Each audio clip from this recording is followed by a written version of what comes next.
টেলো পার্কে যাওয়ার সময় কিন্তু এখানে গাড়ি দাঁড়ায়নি, পাশ দিয়ে বেরিয়ে চলে গিয়েছিল। কিন্তু পাহাড় এরকমও ভালো লাগে। এই মুহূর্তে এরা সব এখানে খেলাধুলোর চেষ্টা করছে, কোনো মতে একটা রাস্তা, একদম পাহাড়ি রাস্তা। আমার একটা অদ্ভুত প্রাপ্তি হলো এখানে এসে, এটা আমার আজীবনের স্বপ্ন আর কি।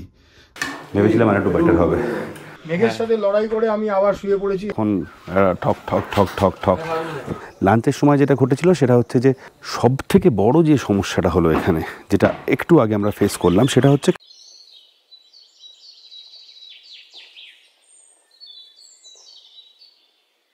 Good morning. আবার একটা নতুন ভিডিওয়ে আপনাদেরকে স্বাগত। আমি এখন রয়েছি ঋষভে। আমরা 8 বন্ধু মিলে নর্থ বেঙ্গল এসেছি 3 দিনের ট্রিপে। তার মধ্যে পরশু দিন ছিলাম কোলাখেমে, আজকে ঋষভে। আর ঋষভ থেকে বেরিয়ে আজকে আমরা চলে যাব সিনজি বলে একটা জায়গায়। এটা বেশ অফবিট একটা জায়গা। তো আজকের এই ভিডিওটা শুরু করছি এখান থেকেই। এই ঋষভে যে হোমস্টেটায় ছিলাম, আগের ভিডিওতে দেখিয়েছি, সেই হোমস্টের ঠিক বাইরেই একটা বিশাল বড় মাঠ রয়েছে। সেই মাঠটায় আমি এখন দাঁড়িয়ে আছি। আমরা এখান থেকে বেরিয়ে প্রথমে যাব হচ্ছে ডেলো পার্ক।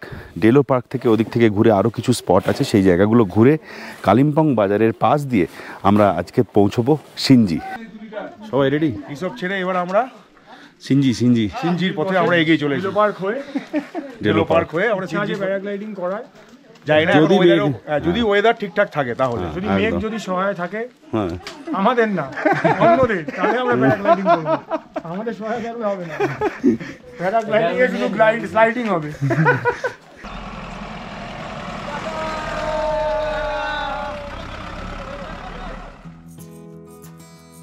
আমাদের মতো সমতলের মানুষদের কাছে উত্তরবঙ্গ একটা রহস্য গল্প, যে গল্পের প্রত্যেক বাঁকে বদলে যায় প্লট। প্রতিটা মোড় পেরোলে রূপ বদল করে প্রকৃতি। স্টোরি লাইনের কিছু কিছু জায়গায় এসে হঠাৎ মনে হয় চেনা গলিতে ঢুকে পড়েছে গল্প। আজকে জার্নির বেশ কিছুটা সেরকমই। ঋষভ থেকে বেরিয়ে আমাদের আজকের প্রথম গন্তব্য ডেলো পার্ক, কিংবা ডেলো যাওয়ার পথে আলগাড়া বাজার, হনুমান টপ, খানিকটা সেরকমই।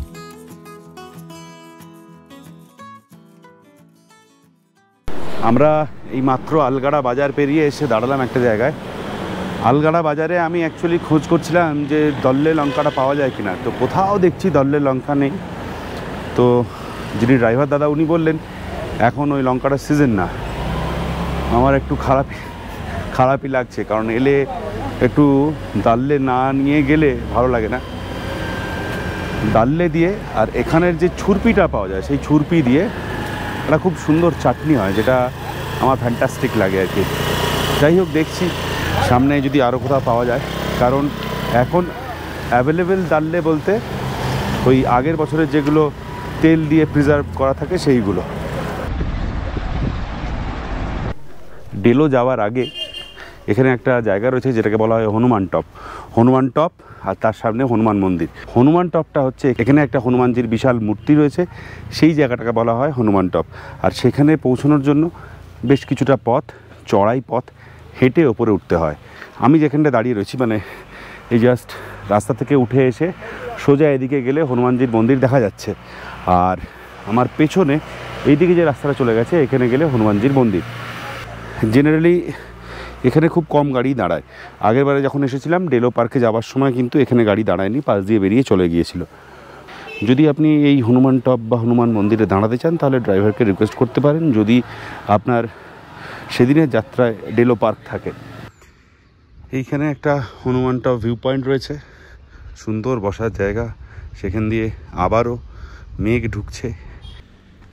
এইটা হনুমান টপে ওঠার রাস্তা। ওই দিক দিয়ে একটা সিঁড়ি আছে, সেটা দিয়ে যায়নি, এটা দিয়ে আমরা এলাম।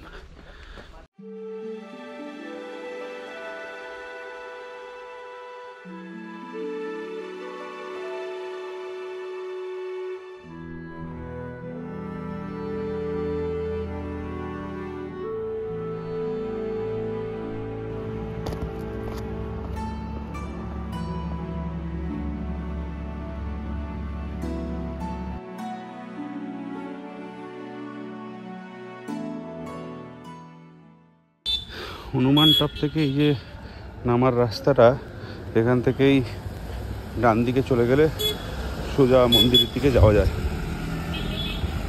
এখন আপাতত মন্দিরের দিকে যাচ্ছি।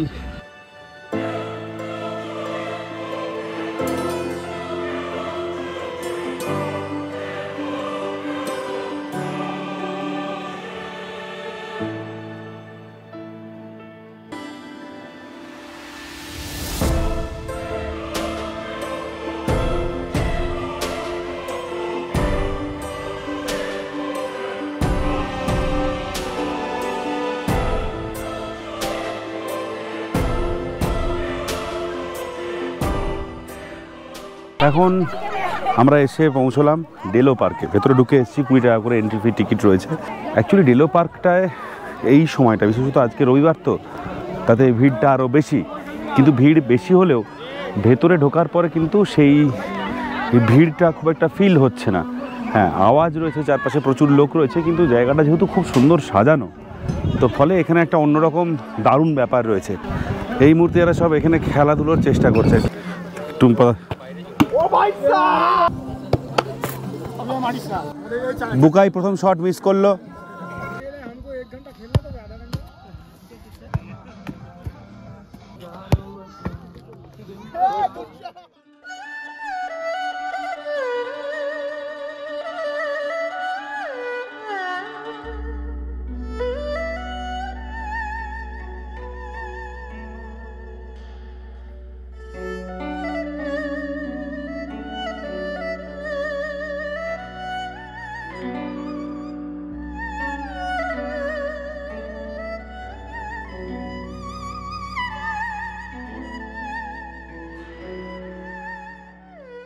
কুয়াশার একটা রহস্যময় ব্যাপার, সেটা কিন্তু অসাধারণ লাগছে। মানে অনেকেই বলেন যে পাহাড় শুধুমাত্র যখন ঝকঝকে তখন ভালো লাগে, কিন্তু পাহাড় এরকমও ভালো লাগে, খুবই ভালো লাগে।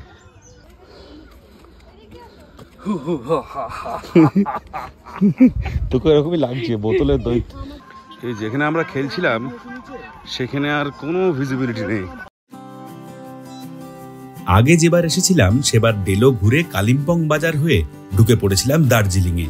এবার সেই পথে না গিয়ে বাঁ দিকে ঘুরে গিয়ে একেবারে নতুন আর অফবিট একটা জায়গা, সিনজি। আমি এর আগে সিনজির নাম শুনিনি। পুদুং খাসমহল পেরিয়ে, রেলি নদী পেরিয়ে, পাবং পেরিয়ে প্রায় চারখোলের কাছাকাছি হলো এই সিনজি। এদিককার বেশিরভাগ জায়গায় এখনকার অফবিট ডেস্টিনেশনের মধ্যে পড়ে, আর রাস্তাগুলো অদ্ভুত সুন্দর। বিকেল গড়িয়ে সন্ধে হওয়ার ঠিক কিছুক্ষণ আগেই আমরা ঢুকে পড়েছিলাম আমাদের হোমস্টেতে। আমরা এই মাত্র এসে পৌঁছলাম আমাদের সিনজির হোমস্টেতে। এই যে আমার পেছনে এটা হচ্ছে হোমস্টে। এইখানে একটা রুম রয়েছে, তার পাশে ওইদিকে দুটো রুম, এখানে আরও দুটো, নিচে আরও দুটো, এর তলায় আর একটা রুম রয়েছে। অনেকগুলো রুম রয়েছে। এটা তুলনামূলকভাবে একটা নতুন হোমস্টে। এই হোমস্টেতে পৌঁছানোর জন্য যে লাস্ট রাস্তাটা, সেটা কিন্তু এখনও তৈরি হয়নি। মানে কোনো মতে একটা রাস্তা, একদম পাহাড়ি রাস্তা, তো পুরো অফ ড্রাইভ ছিল বিষয়টা। ওই 500 মিটার মতো পুরো অফ ড্রাইভ, তো সেটা পার করে এসেছি। এই হোমস্টেটা কিন্তু দারুণ। বাইরে থেকে গত দুদিন যেরকম আমরা থেকেছি কোলাখাম্বা রিসপে, সেই জায়গাগুলো অনেকটা কমার্শিয়ালাইজড। এই জায়গাটাও কমার্শিয়ালাইজড, কিন্তু আশপাশটা কিন্তু এখনও কমার্শিয়ালাইজড তেমন নয়। আমার একটা অদ্ভুত প্রাপ্তি হলো এখানে এসে, যে এমনিতেই চারিদিকে মেঘ রয়েছে, একটা সোঁদা সোঁদা আবহাওয়া, আর তার মধ্যে চারিদিকে এত গাছপালা ঘাস, যে এখানে এসে ওই ছোটোবেলায় যখন আমরা বিকেলে ফড়িং ধরতে যেতাম, তখন ঘাসের ওপরে একটা অদ্ভুত সুন্দর গন্ধ ছাড়তো। সেই গন্ধটা কিন্তু এখানে আমি পেলাম প্রথমে এসেই। যাই হোক, এরপরে আমরা খাওয়া দাওয়া করার জন্য এগিয়ে যাই। দেখি কী বন্দোবস্ত রয়েছে আমাদের লাঞ্চে, চলুন। আর তার আগে ছোট্ট করে একটু হোমস্টেটা দেখিয়ে নিই আর রুম ট্যুরটা দিয়ে দিই। এখানে দুটো ডবল বেড রয়েছে, এদিকে একটা জানলা, এদিকে একটা জানলা। এই দুটোই কিন্তু আমাদের যে হোমস্টে তার সামনের দিকটা। আর এটা হচ্ছে মূল যেটা জানলা আর কি, যেটাতে দারুণ ভিউ, সেটা এই রকম। এখান থেকে পুরো সিনজি গ্রামটা দেখা যাচ্ছে, সেটা আমরা পার করে এলাম। এখানে একটা খুব ভালো জিনিস হচ্ছে যে এই যে পুরো যে দেওয়ালগুলো রয়েছে সেগুলো সব কাঠের। এখানে একটা টেবিল রয়েছে, 3টে চেয়ার রয়েছে, আর এই যে মেঝেটা রয়েছে সেটা কিন্তু কার্পেটের মেঝে। আর এখানে একটা ছোট্ট পরিষ্কার বাথরুম, বেসিন রয়েছে, কোমোড রয়েছে, ওপরে গিজার, আর বাথরুমেও একটা সুন্দর জানলা। আহা, এটা অকল্পনীয়, মানে এটা আমার আজীবনের স্বপ্ন আর কি, যেরকম বাথরুমে একটা সুন্দর জানলা থাকবে। যাই হোক, এটা খোলা যাচ্ছে না। শাওয়ার রয়েছে, ভালো সুন্দর। এই টুম্পাদা এসে এখন ফ্রেশ, বিড়িটা ঢোকাও। এই টুম্পাদা এসে এখন ফ্রেশ হচ্ছে, ঠিক আছে। আর রোহন এসেই শুয়ে পড়েছে, সবাই খুব ক্লান্ত। হ্যাঁ, এখন খেতে ডাকছে। এইবার টুম্পাদাকে তখন হাফ দেখা যাচ্ছিল, এখন টুম্পাদাকে ফুল দেখানো হচ্ছে যে টুম্পাদা রেডি হচ্ছে, ফ্রেশ হচ্ছে। তো আমরা একটু বাদেই খেতে বসবো। এখনও যাই না, তবে এদের ব্যাপার স্যাপার দেখে আমার যেটা মনে হচ্ছে যে গত দুদিনের থেকে এদের খাওয়া দাওয়াটা একটু বেটার হবে।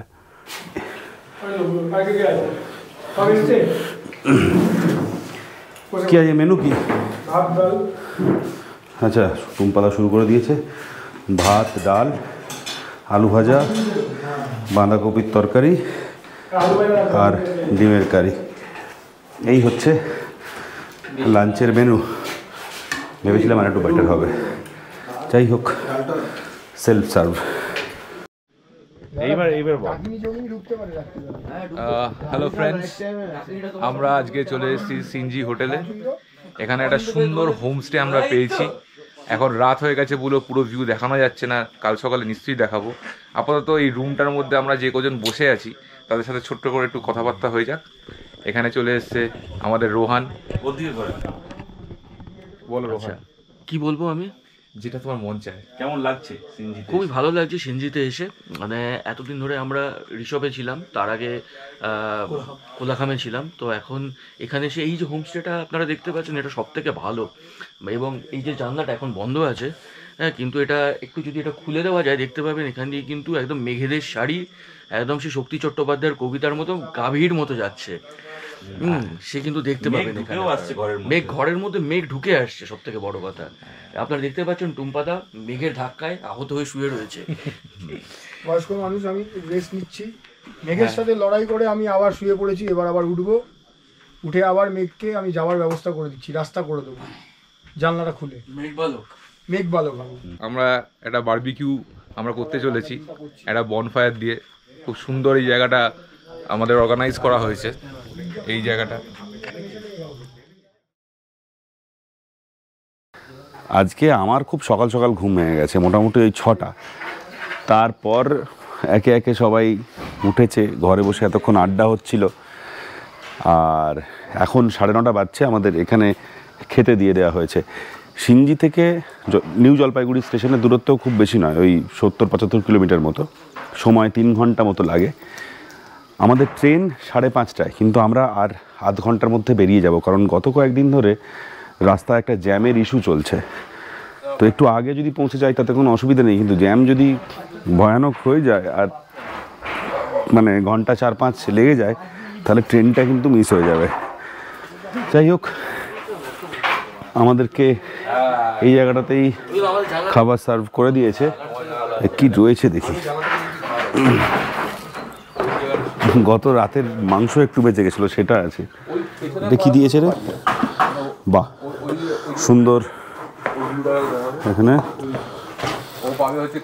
ঘুগনি, ডিম সেদ্ধ আছে, আর লুচি, বড় বড় লুচি, সবই ঠিক আছে। খেতে বসবো, কিন্তু একটাই সমস্যা, আজকে সকাল 8টা থেকে এই শুরু হয়েছে। মানে এই একটা যে চুপচাপ ব্যাপার, সেটার কিন্তু কিছু পাওয়া যাচ্ছে না। সারাক্ষণ ঠক ঠক ঠক ঠক ঠক, পাহাড়ে এসেও ঠক ঠক চলছে আর কি। যাই হোক, ওনাদের কাজ ওনারা তো করবেনই, আমাদের কাজ এখন খাওয়া। আমরা এখন খেয়ে নিই, খেয়ে নিয়ে খুব তাড়াতাড়ি একটু ফ্রেশ হয়ে রেডি হয়ে বেরিয়ে পড়বো।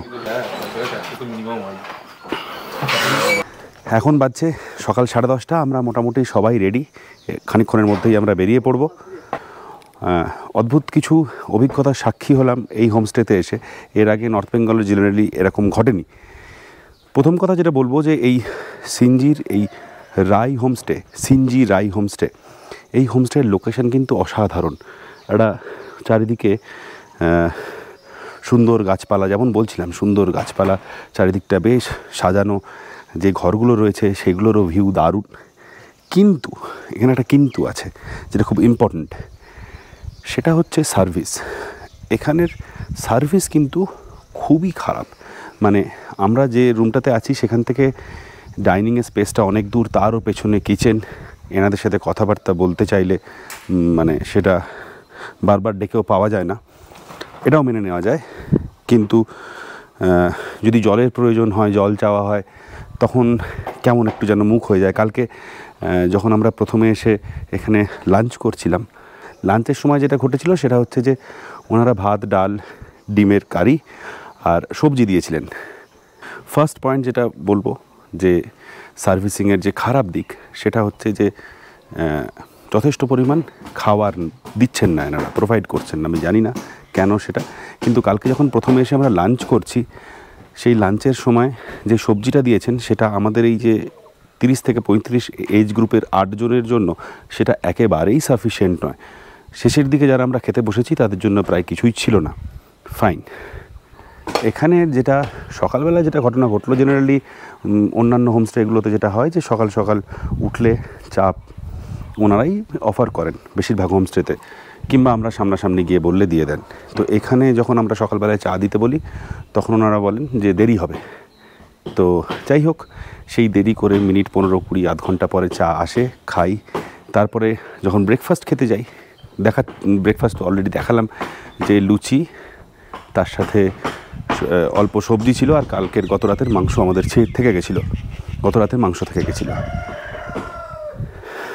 লুচি পার হেড 3 পিস করে, সেটাও পরে আমরা যতগুলো জায়গায় গেছি জেনারেলি সকালের খাবারটা একটা অ্যাপ্রোপ্রিয়েট পরিমাণে দেওয়া হয়। এখানে 3টে করে লুচি, কী হিসেবে আমি জানি না। তো অনেকেই এর থেকে অনেক বেশি খায়, তাদের জন্য এটা অনেকটাই কম হয়েছে, আমরা সেটাও অ্যাডজাস্ট করে নিয়েছি। বাট সব থেকে বড় যে সমস্যাটা হলো এখানে, যেটা একটু আগে আমরা ফেস করলাম, সেটা হচ্ছে কাল রাত্রে যখন আমরা গল্প আড্ডা দিচ্ছিলাম, তখন এই হোমস্টে থেকেই যিনি রয়েছেন উনি আমাদেরকে একটা বক্স দিয়েছিলেন গান টান চালানোর জন্য, যে এটা আপনারা ব্যবহার করুন, চালান, কোনো অসুবিধে নেই। তো আমরা যে জায়গাটায় বসে গল্প করছিলাম সেখানেই বক্সটা রাত্রিবেলায় ছিল, এবং সেটা একটা ঢাকা জায়গা, এবং আমরা আসার সময় সেটাকে আরেকটা সেফ জায়গায় রেখে দিই। এখন উনি বেরোবার সময় বলছেন যে বক্সটা নাকি কালকে সারা রাত বৃষ্টিতে ভিজেছে, ফলে উনি সকালবেলাতেই দেখেছেন যে বক্স খারাপ হয়ে গেছে, ফলে উনি সকালবেলাতেই সেই বক্স সারাতে পাঠিয়েছেন, কারণ আজকে আরও গেস্ট আসবে, ফলে আমাদেরকে আরও 1000 টাকা পেমেন্ট করতে হবে। প্রথম কথা, যদি বক্স খারাপ হয়ে যায় তাহলে উনি সেটা আমাদেরকে দেখান বা তৎক্ষণাৎ জানান যে বক্স খারাপ হয়ে গেছে। সেসবের কিছু ঘটেনি। বক্স উনি নিয়ে দেখে খারাপ হয়ে গেছে, বাইরে সারাতে দিয়ে দিয়েছেন, তারপরে উনি আমাদের সাথে বার্গেনিং করছেন। বলছেন, প্রথমে বললেন 1000 টাকা, তারপরে বললেন 800 টাকা, তারপরে বলছেন 500 টাকা। তো বুঝলাম এটা একটা নতুন ঘটনা। আপনারা যদি কখনো সিনজি আসেন, সিনজিতে প্রচুর হোমস্টে এখন হয়েছে, অনেক হোমস্টে হয়েছে। তো আপনারা একটু সার্চ করে নেবেন, বা যদি আপনি কোনো ট্রাভেল এজেন্টের মাধ্যমে আসছেন সেখান থেকে আপনারা কথা বলে নিতে পারেন, এবং প্রেফারেবলি স্পন্সর্ড নয় এরকম কোনো ভিডিও দেখে তারপরে কোনো একটা হোটেল বা হোমস্টেকে, হোটেল এই কারণেই বললাম কারণ এখানকার হোমস্টেগুলো মোটামুটি এখন হোটেলই, শুধু থাকা খাওয়া মিলিয়ে যে চার্জটা সেইটা হোমস্টের মতো নেওয়া হয়, বাকি এগুলো হোটেল। তো যাই হোক, যদি আপনি এরকম কোনো হোমস্টেতে আসেন, যাই হোক, এই হচ্ছে মোটামুটি ব্যাপার। আমরা বেরিয়ে পড়ি, কারণ অনেকটাই দেরি হয়ে গেছে। রাস্তায় দেখছিলাম অল্প অল্প জ্যাম রয়েছে। যে ভয়ানক জ্যামের কথা আমরা শুনেছি, সেই ভয়ানক জ্যাম কিন্তু এই মুহূর্তে অ্যাটলিস্ট গুগল ম্যাপে দেখাচ্ছে না। দেখা যাক রাস্তায় বেরিয়ে কি হয়। আমরা এখন সিনজি থেকে বেরোচ্ছি, আমাদের গাড়ির দাদা সঞ্জয় ভাইয়া সব মাল লোড করছেন। এখন কলকাতার এই গরমের মধ্যে যাওয়াটাই হচ্ছে একটা কষ্টকর ব্যাপার। কেন ভাবছি এখান থেকে কিছু মেঘ সাথে করে নিয়ে যাব, সাথে আমরা আমাদের পার্সোনাল লামা নিয়ে যাচ্ছি। লামা মনেস্ট্রি থেকে আমরা লামাকে নিয়ে গেছি, আর এই যে সঙ্গে এই যে লামার সঙ্গে লামার শিষ্য, লামার সাথে লামা হাঁটা আছে। লামাকে নিয়ে যাওয়ার কারণ হচ্ছে লামার খুব দ্রুত দাড়ি ওঠে, তো লামারা ওর দাড়িটা কামাতে পারেনি, আমরা ওকে স্পট করে নিয়েছি, আমরা নিয়ে যাচ্ছি আমাদের লামাকে। ব্যাপারটা হচ্ছে এই যে একজন মানুষ যার 40 বছর বয়স অথচ এখনো দাড়ি ওঠেনি, 40 বছর বয়স, আমি আধার কার্ডটা বার করে দেখাচ্ছি, যে বাড়ি গিয়ে কাঞ্চন মল্লিককে আয়নায় দেখতে পাবে, বেশি দূর যেতে হবে না। এই লাস্টেরটা কাটবি। তাহলে আমাদের মোটামুটি আজকে এই ট্রিপটার শেষ হতে চলে যাচ্ছি। মোটামুটি এক্সপিরিয়েন্সটা কি? হ্যাঁ তুহিন বলতো। খুবই ভালো লাগলো এক্সপিরিয়েন্স আমাদের আজকের শেষ দিন। হ্যাঁ, অসাধারণ ওয়েদারটা আজকে হয়ে গেছে, পুরো ক্লিয়ার আকাশে আমরা দেখতে পেলাম ভিউটা। এখন আমরা আবার কলকাতা থেকে ব্যাক করছি, কিন্তু কাঞ্চনজঙ্ঘা দেখা হলো না। কাঞ্চনজঙ্ঘাটা আমাদের দেখানোটা আফসোস। আবার আসবো আমরা, এই গ্রুপটাই আবার আসবো, একদম একদম কাঞ্চনজঙ্ঘা দেখে যাবো। বাড়ি গিয়ে টিভি চালিয়ে আমরা কাঞ্চন মল্লিক দেখবো। খুব ভালো অনুভূতি, কিন্তু আমি পরের বার কাঞ্চন মল্লিক দায়িত্ব নিতে চাই না, আমি একটু আনন্দে থাকতে চাই। একদম একদম একদম ফাটাফাটি এক্সপিরিয়েন্স, হ্যাঁ ফাটাফাটি এনজয়মেন্ট হলো। নেক্সট ইয়ার আবার আসবে এখানটা। একদম একদম দারুণ মজা। লেগেছে একদম আমার ফার্স্ট টাইম, কিন্তু যা দারুণ লেগেছে, মানে আউট অফ এক্সপেকটেশন। এতটা ভেবে আসিনি যে এতটা এনজয় করা হবে সবার সঙ্গে। আশা করি আগেবার আবার আসবো। একদম। বুকাই মনটা খুবই খারাপ, কালকের থেকে আবার শুরু অফিস, পারছি না। পাহাড় আবার ডাকে। রোহনকে কি আমরা সত্যি লাভা মনেস্ট্রিতে ছেড়ে দিয়ে যাবো? না না, নাকি যদি আমরা এনজেপি যাওয়ার পর লোকজন ভাবে যে লাভা মনেস্ট্রি থেকে একটা মংকে বুঝিয়ে শুনিয়ে লামা নিয়ে এসেছি? আমাদের পার্সোনাল লামা। বলবো উপরে পানিও শেষ হয়ে গেছিল, তাই নিচে চলে এসেছি। তাই নিচে পানীয়র জন্য একটু জলপান করতে এসেছি। এবার আমাদের ফেরার পালা। গত 3 দিনে এই প্রথমবার ঠিকঠাক ভাবে ঝকঝকে রোদের দেখা মিলল। পাহাড়ে মেঘ অন্যরকম ভালো লাগে ঠিকই, তবে রোদ উঠলে মনের ভেতরের স্যাঁতস্যাঁতে ভাবটা কেটে যায়, আর তার সাথে সাথে ক্যামেরাও জেগে ওঠে তার আধো ঘুমন্ত অবস্থা থেকে। তবে এই অবস্থা দীর্ঘস্থায়ী নয় একেবারেই।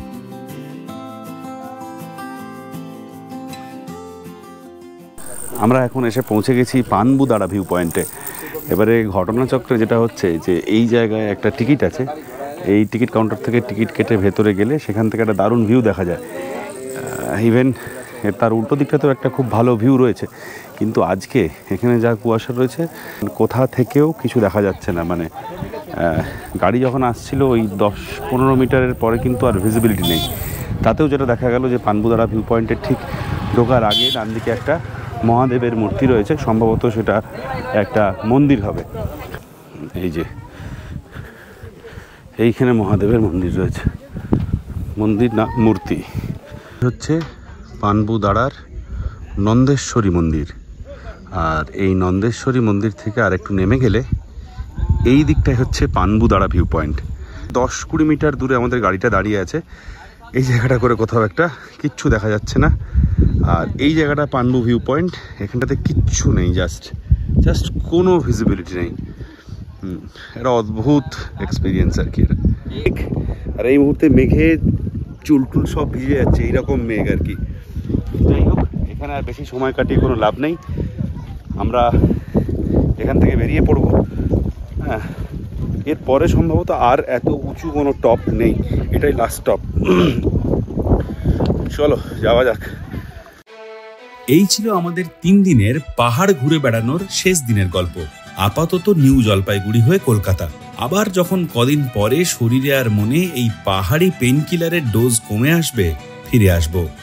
ততদিনের জন্য হে বন্ধু, বিদায়।